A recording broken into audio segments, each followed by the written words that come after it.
తెలుగు వాళ్ళందరూ కూడా కలిసి ఉండాలనేది ఆ భగవంతుని కోరుకున్నాం.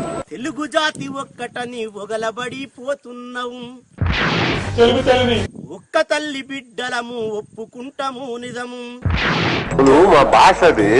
భాష ఒక్కటైతే నన్ను బాధ పెట్టాలనుందా?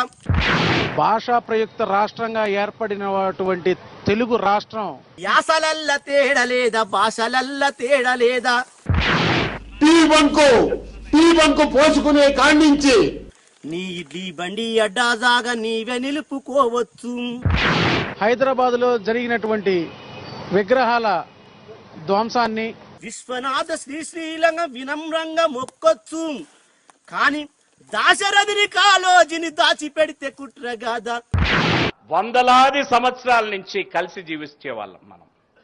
జీవిస్తున్నాం, నిన్న జీవించాం, ఈరోజు జీవిస్తున్నాం, రేపు జీవిస్తున్నాం. పోలికలుండొచ్చు గాని పొంతన యాడుంది మనకు?